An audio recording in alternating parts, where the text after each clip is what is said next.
और आज सबसे पहले बात करेंगे इसी बड़ी खबर की। बड़ी खबर यह है कि लंबे समय से जिस खबर का बाजार को इंतजार था वो खबर अब आ चुकी है। सेबी ने म्यूचुअल फंड और पोर्टफोलियो मैनेजर्स को कमोडिटी मार्केट में एंट्री की मंजूरी दे दी है। इस बात की मंजूरी आज सेबी की तरफ से मिली है और आपको बता दें कि इसका फायदा क्या होगा। जानकार ये मानते हैं कि इससे कमोडिटी मार्केट में वॉल्यूम बढ़ेगा, बाजार में पारदर्शिता आएगी और प्राइस डिस्कवरी इसमें देखने को मिलेगा। इस पर बातचीत करने के लिए हमारे साथ फोन लाइन पर मुरगांग परांजपे हैं, एमसीएक्स के एमडी और सीईओ। सर बहुत बहुत स्वागत है आपका जी बिजनेस पर। सबसे पहले वक्त देने के लिए मेरा आपसे सवाल ये होगा, लंबे समय से मार्केट इस बात का वेट कर रहा था कि म्यूचुअल फंड को और पीएमएस को कमोडिटी मार्केट में एंट्री की मंजूरी दी जाए। सेबी ने अब अप्रूवल दे दिया है, तो कितना वक्त लगेगा आपके हिसाब से ऐसे इम्प्लीमेंट होने में? मिथिलेश जी, अब इसमें जो विस्तृत इसमें जो सर्कुलर आएगा उस पर थोड़ा बहुत निर्भर होगा, लेकिन हमारा अब तक का अनुभव यही रहा है कि क्योंकि इस मामले में इंडस्ट्री के साथ बहुत बातचीत करने के बाद ही ये सेबी ने कदम उठाया है। तो कल ही एक फिक्की का सेमिनार भी हुआ था, उसमें लगभग सभी बड़े म्यूचुअल फंड्स भी थे, कस्टोडियंस थे, पीएमएस प्रोवाइडर्स थे। तो अंदरूनी तैयारी सबकी मेरे ख्याल से काफी हद तक हो चुकी है, लेकिन जो इसमें म्यूचुअल फंड्स को जो करना पड़ता है कि नई स्कीम लाने के लिए उनको जो प्रोस्पेक्टस में अपडेट करना पड़ेगा, या अगर पूरी नई स्कीम हो तो उसका नया प्रोस्पेक्टस बनाना पड़ेगा। तो मुझे लगता है कि 2 महीने का समय लग सकता है पूरी तैयारी करने के लिए, लेकिन शायद नए वित्त वर्ष की शुरुआत होते ही हम म्यूचुअल फंड्स में से ये प्रोडक्ट आता हुआ देख सकते हैं। ये बहुत बड़ी बात आपने कही है कि नए वित्त वर्ष की शुरुआत में यानी 1 अप्रैल से ये इम्प्लीमेंट हो सकता है, इस बात की उम्मीद अभी जताई जा रही है। सर मेरा आपसे अब दूसरा सवाल ये होगा कि म्यूचुअल फंड और पीएमएस की एंट्री के बाद कमोडिटी मार्केट की तस्वीर कितनी बदलेगी, क्या क्या बदलाव आ सकता है आपके हिसाब से? मेरे ख्याल से सबसे बड़ा बदलाव इसमें ये आएगा, इससे हमारा मार्केट एक परिपूर्ण मार्केट बन जाएगा। इसमें हर तरह के पार्टिसिपेंट्स आ जाएंगे। और ये मैं क्यों कहता हूँ जी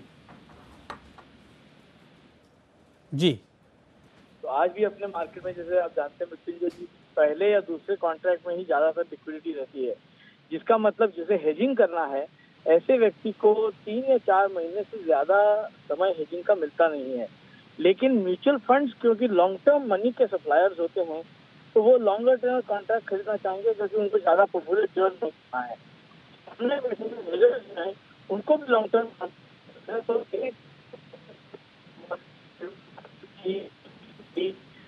जी हाँ। सर एक सवाल आपसे और होगा कि आपने काफ़ी अच्छी बात कही कि एक रास्ता यहाँ पर नया खुलेगा, खास करके जो हेजिंग जो लोग करते हैं या जो बड़े प्लेयर हैं। तो क्या जो शुरुआत होगा, जब शुरुआत होगी इसकी पीएमएस की और म्यूचुअल फंड की एंट्री की, तो क्या शुरुआत में ये सिर्फ नॉन एग्री तक ही सीमित रहेगा, एग्री में थोड़ी दिक्कत आएगी? आपका अपना असेसमेंट क्या कहता है?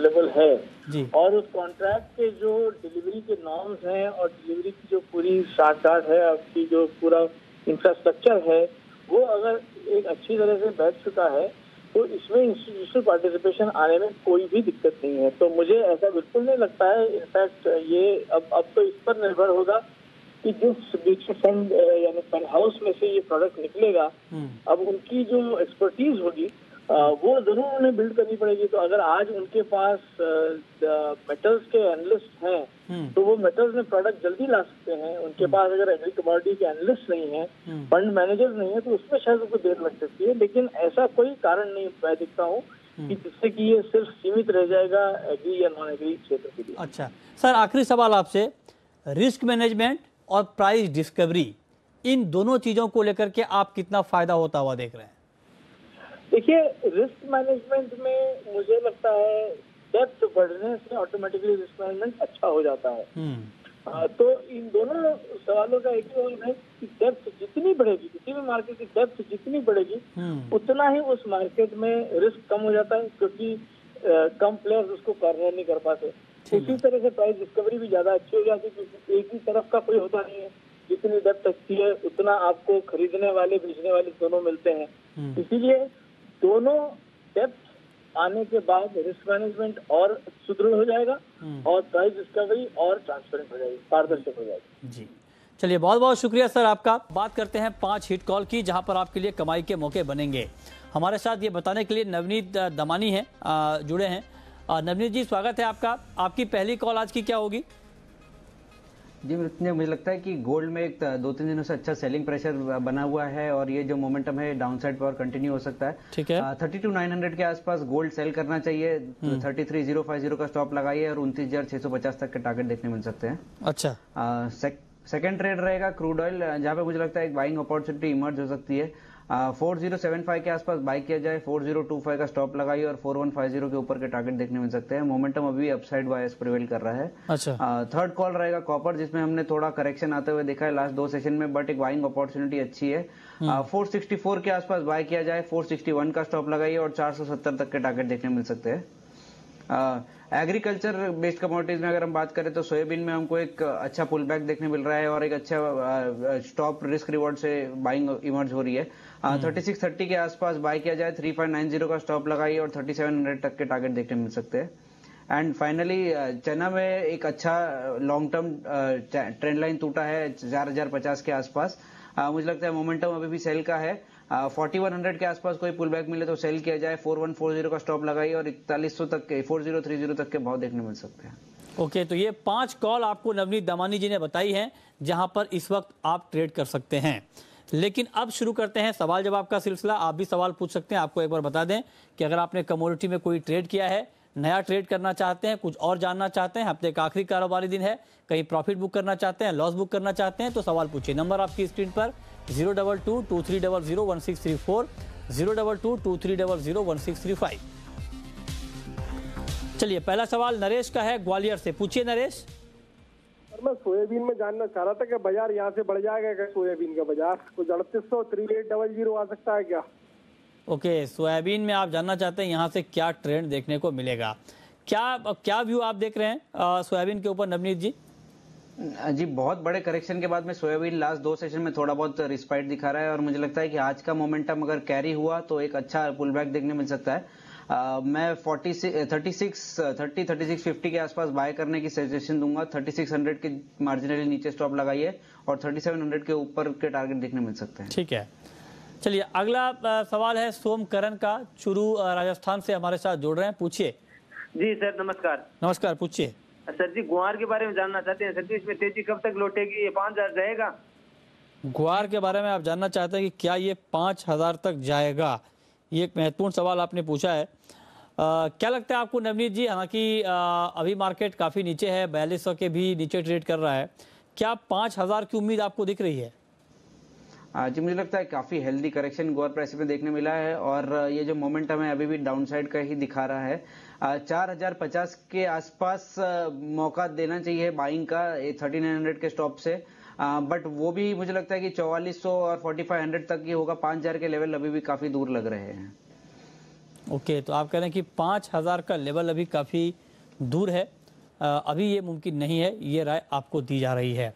इसके अलावा अगर क्रूड को लेकर, क्रूड में अगर ट्रेड किया जाए तो आज के लिए या फिर अगले हफ्ते के लिए क्या व्यू है आपका कच्चे तेल के ऊपर नवनीत जी?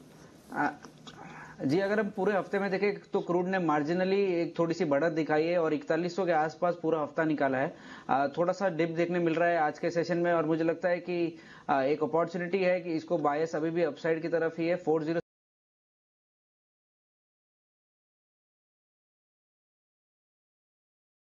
तो $57 के ऊपर अच्छे से होल्ड कर रहा है क्रूड ऑयल प्राइसेस और टेक्निकली $58.5 $59 तक की संभावना है। तो मुझे लगता है कि एमसीएक्स पे भी करीब करीब 150 रुपए की या 100 रुपए की बढ़त यहाँ से देखने मिल सकती है। ठीक है, अगला सवाल है प्रवीण का, चेन्नई से हमारे साथ जुड़ रहे हैं। पूछिए प्रवीण। क्या गोल्ड और सिल्वर में आज? गोल्ड और सिल्वर का आज का आउटलुक आप जानना चाहते हैं, हालांकि ये हमारे एक्सपर्ट ने आपको पहले बताया था, लेकिन फिर भी एक बार फिर से बताएं नवनीत जी, अभी गोल्ड में और सिल्वर में क्या करें? जी, गोल्ड में मुझे लगता है कोई भी पुल बैक अच्छी अपॉर्चुनिटी की बेचने की। 1315 का एक स्ट्रॉन्ग सपोर्ट था कॉमेक्स पे जिसको ब्रीच कर दिया है और 1300 तक के लेवल यानी करीब करीब 250 से 300 रुपए की मंदी हमको यहाँ से देखने मिल सकती है। तो 32,900 32,950 के आसपास सेल किया जा सकता है 32,650 का टारगेट लेते हुए। सिमिलरली सिल्वर में एक हल्दी करेक्शन देखने मिला। 4100 से करेक्शन जो शुरू हुआ 41,000 से 40,000 के नीचे के भाव आ चुके हैं। 39,700 एक बहुत क्रिटिकल सपोर्ट है, जिसके नीचे हमको करीब 500 रुपए की मंदी देखने मिल सकती है। तो यहाँ पर 39,700 का वेट करना चाहिए, उसके नीचे ही सेल करना चाहिए। ठीक है, तो इस पर आप नज़र रखिए जो राय आपको दी जा रही है गोल्ड और सिल्वर के ऊपर। चलिए आगे बढ़ते हैं, कुछ और कमोडिटी को देखते हैं कि वहाँ पर कुछ कमाई के मौके बन रहे हैं या नहीं। एग्री मार्केट में खास करके अगर बात करें मस्टर्ड की, क्योंकि मस्टर्ड के उत्पादन में भारी बढ़ोतरी का अनुमान जताया गया है सी और मोपा की तरफ से, तो क्या सरसों का उत्पादन अगर बढ़ता है तो क्या आपको लगता है कि आगे मस्टर्ड में और गिरावट दिखेगी? जी, सरसों का अगर मेजर ट्रेंड देखे लास्ट कुछ दिनों से तो नीचे की तरफ ही है, और जैसे आपने बताया कि जो अनुमान है बढ़ने का वो ऑलरेडी प्राइसेस में फैक्टर इन होने लगा है। मुझे लगता है काफी मंदी प्राइस में आ चुकी है ऑलरेडी, और यहाँ से बहुत बड़ी मंदी का नहीं अनुमान करना चाहिए। करीब 150-200 रुपए का करेक्शन और देखने मिल जाए, वहां तक की ही अभी तक मंदी का ध्यान बैठ रहा है। तो ये आपके लिए राय मस्टर्ड पर 3,839 का लेवल अभी सरसों का दिख रहा है। अगला सवाल विराज का है, मुंबई से है हमारे साथ, पूछिए विराज। ये जिंक का मार्च का 200 रुपया और अप्रैल का 216 क्यों भाव है? सवाल दोहराएंगे अपना? हाँ, ये मार्च कॉन्ट्रैक्ट का 200 रुपया है जिंक का भाव, और अप्रैल का 216 क्यों है? अच्छा, आप कह रहे हैं कि इतना बड़ा गैप क्यों है दो कॉन्ट्रैक्ट के बीच, क्यों गैप है नवनीत जी? जी, अप्रैल जो जिंक का वायदा है फ्यूचर्स मेगा कॉन्ट्रैक्ट, वो डिलीवरेबल कॉन्ट्रैक्ट है। हाँ। और डिलीवरी का एक्सपेंस करीब 13 से 14% का है, इसलिए हमको ये बढ़त मिनी कॉन्ट्रैक्ट और अगले कॉन्ट्रैक्ट में देखने मिल रही है। सिमिलरली यही चीज हमको आज मार्च के एल्यूमिनियम के कॉन्ट्रैक्ट में भी देखने मिल रही है, जो कि करीब 14 रुपए के गैप से रोल ओवर हुआ है कल के सेशन के अगेंस्ट, क्योंकि अप्रैल का जिंक कॉन्ट्रैक्ट और मार्च का एल्यूमिनियम कॉन्ट्रैक्ट दोनों डिलीवरेबल कॉन्ट्रैक्ट की शुरुआत करता है एमसीएक्स के लिए। ओके, ठीक है, तो ये राय आपके लिए जिंक पर है, और क्यों ये डिफरेंस है प्राइस में, ये आपको बताया कि डिलीवरी की वजह से, चूंकि आगे का कॉन्ट्रैक्ट डिलीवरी में जा रहा है तो उसकी वजह से ये डिफरेंस आपको देखने को मिल रहा है। बहुत बहुत शुक्रिया नवनीत जी आपका हमसे जुड़ने के लिए, बताने के लिए कहाँ पर कमाई के मौके कमोडिटी में बन रहे हैं। तो फिलहाल इस बुलेटिन में इतना ही।